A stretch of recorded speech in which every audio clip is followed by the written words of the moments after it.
साथियों, यदि आप राजनीति में हैं तो आपके दिल में भी ये कसक उठती होगी कि काश बड़े राजनेताओं की तरह मेरे भी फॉलोअर होते, काश मेरे पीछे भी लोगों की भीड़ होती जो मेरी बातों का समर्थन करती।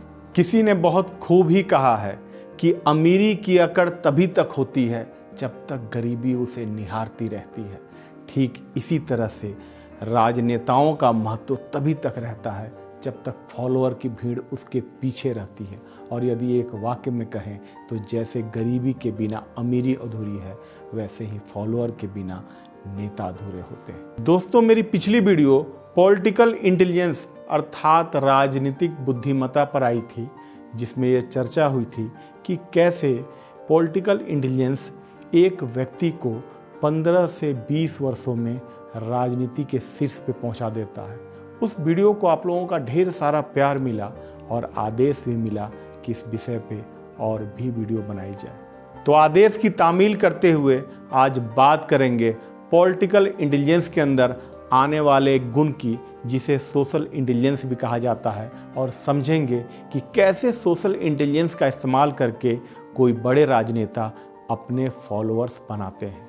वीडियो शुरू करने से पहले एक बात और, आज मैं जिन फॉलोअर्स की बात करने जा रहा हूँ ये सोशल मीडिया पर बनाए जाने वाले फॉलोअर्स नहीं हैं, बल्कि ये ग्राउंड पर बनाए जाने वाले ग्राउंड फॉलोअर्स हैं, जो कि अपने नेता के लिए हमेशा मरने और मिटने को तैयार रहते हैं। और मुझे ये लगता है कि यदि आप राजनीति में हैं तो राजनीति के शुरुआती दौर में आपको इन्हीं ग्राउंड फॉलोअर्स की ज़रूरत सबसे ज़्यादा होती है, क्योंकि यही ग्राउंड फॉलोअर्स आपको एक सफल राजनेता के रूप में, एक बड़े राजनेता के रूप में स्थापित कर सकते हैं। तो और विलंब न करते हुए आइए शुरू करते हैं वीडियो। पर वीडियो शुरू करने से पहले आप लोगों के लिए एक अच्छी सूचना है, जिसकी जानकारी आपको इस वीडियो के दौरान दी जाएगी। तो क्या मिलने वाला है आप लोगों को हमारी तरफ से, जानने के लिए वीडियो को अंत तक देखते रहें। तो चलिए दोस्तों, शुरू करते हैं।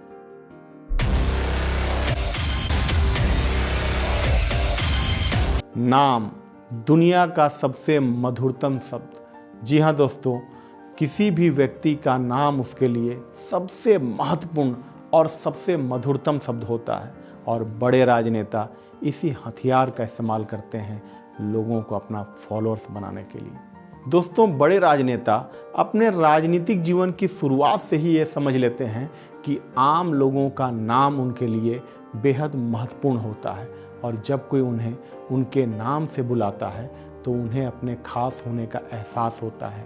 और जब आप किसी को खास होने का एहसास दिलाते हैं तो आप भी उसके दिल में एक खास जगह बना लेते हैं। दिखने में बहुत ही छोटी पर बेहद असरदार तकनीक है ये, और ये तकनीक इतनी असरदार है कि इसका अंदाज़ा भी आप नहीं लगा सकते, क्योंकि इस तरह से जब बड़े राजनेता किसी को उसके नाम से बुलाकर उसे महत्वपूर्ण होने का एहसास कराते हैं तो वो इनसे इस कदर जुड़ जाता है कि कब वो उनका फॉलोअर और फिर अंधभक्त बन जाता है, इसका उसे अंदाज़ा भी नहीं हो पाता। दोस्तों, देश की पूर्व प्रधानमंत्री इंदिरा गांधी जी भी इस तकनीक का बखूबी इस्तेमाल करती थी।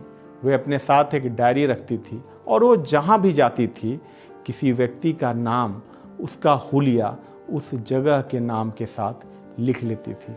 और जब उनको वहाँ दोबारा जाना होता था तो जाने से पहले उस डायरी के पन्नों को एक बार पलट लेती थी, और फिर होता था जादुई चमत्कार।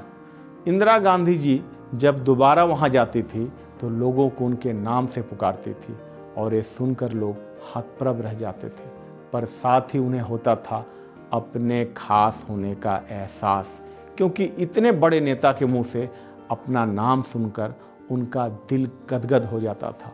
और यही वो वजह थी जो उनको इंदिरा गांधी के प्रति बहुत ही समर्पित बनाता था। दोस्तों, ये तो हो गई बड़े राजनेताओं की बात। अब आप समझो कि यदि आप राजनीति के शुरुआती दौर में हो तो इस जादुई हथियार का इस्तेमाल आपको कैसे करना है। राजनीति में आपका मिलना जब भी नए लोगों के साथ हो तो उसके परिवार और व्यापार के बारे में ज़रूर पूछें, और इसे उस व्यक्ति के नाम के साथ एक डायरी में लिख लें। याद रखें दोस्तों, किसी व्यक्ति के लिए सबसे महत्वपूर्ण और सबसे संवेदनशील अगर कोई दो चीज़ें होती हैं तो होता है उसका परिवार और व्यापार। इसलिए जब भी आपका मिलना उससे अगली बार हो तो इस विषय पर जरूर चर्चा करें। उदाहरण के लिए दोस्तों, मान लो कोई व्यक्ति अपने बच्चे की पढ़ाई को लेकर चिंतित है या उसके व्यापार में कोई ऐसी मुश्किल आई है जिसको लेकर वो परेशान है, तो जब भी आपका मिलना उस व्यक्ति से हो तो उसके बच्चे का नाम लेकर उससे पूछें कि उसकी पढ़ाई की स्थिति क्या है, या फिर उसके व्यापार में जो समस्या चल रही थी उसका नाम लेकर उससे पूछें कि आपके व्यापार में जो अमुक समस्या चल रही थी उसकी स्थिति अभी क्या है। दोस्तों, आपका ये सवाल उसके दिल में आपके लिए एक खास जगह बना देगा। पर एक सावधानी भी यहाँ रखनी है, इस तकनीक का इस्तेमाल हमेशा अपने से नीचे के लोगों पे करना है, क्योंकि वही आपके फॉलोअर्स बनेंगे। इस तकनीक का इस्तेमाल अपने समकक्ष के लोग या अपने से ऊपर के लोगों पे न करें, क्योंकि यहाँ इसका कोई भी फ़ायदा आपको देखने को नहीं मिलेगा। तो दोस्तों, कमेंट में मुझे बताइएगा कि ये तकनीक आपको कैसी लगी, और यदि इस वीडियो पे आपका रिस्पांस अच्छा रहा तो मैं ग्राउंड पे फॉलोअर्स बनाने की कुछ और तकनीक, कुछ और वीडियो लेकर आऊँगा। तो अब बात करते हैं उस सूचना की जिसकी चर्चा हमने वीडियो के शुरुआत में की थी। दोस्तों, हम लोगों ने तय किया है कि जो लोग अपने पॉलिटिकल करियर को गंभीरता से ले रहे हैं उनके लिए एक निःशुल्क काउंसलिंग का आयोजन किया जाए, जिसमें वो अपनी राजनीतिक जीवन में आने वाली परेशानियों को हमारे साथ साझा कर सके। इस निःशुल्क काउंसलिंग सेशन में उन्हें फ़ोन पे 30 से 45 मिनट का समय दिया जाएगा, जिसमें वे अपने राजनीतिक जीवन में आ रही परेशानियों को हमारे समक्ष रख सकेंगे और उसका जवाब पा सकेंगे। तो इस निःशुल्क काउंसलिंग सेशन में भाग लेने के लिए आप हमें कमेंट में अपना नाम और मेल आईडी लिखकर बता सकते हैं, या हमारे इस मेल आईडी पर आप हमें मेल भी कर सकते हैं। काउंसलिंग सेशन में लॉटरी के माध्यम से 25 लोगों का चयन किया जाएगा और उन्हें हमारी तरफ से फ़ोन किया जाएगा, जिसमें उनके राजनीतिक जीवन में आ रही परेशानियों पे चर्चा होगी और उस पर यथासंभव उन्हें उचित मार्गदर्शन दिया जाएगा। दोस्तों, हमारा ये उद्देश्य है कि राजनीति में ज़्यादा से ज़्यादा युवा आएं और राष्ट्र निर्माण में अपनी सहभागिता दें। इसीलिए हमने ये सेवा बिल्कुल मुफ्त रखी है और राष्ट्र निर्माण के क्षेत्र में हम अपना छोटा सा अंशदान देने का प्रयास कर रहे हैं। तो चलिए दोस्तों, आज के लिए इतना ही। अब मिलते हैं अपने अगले वीडियो में एक नए राजनीतिक लेसन के साथ। तब तक के लिए नमस्कार, धन्यवाद।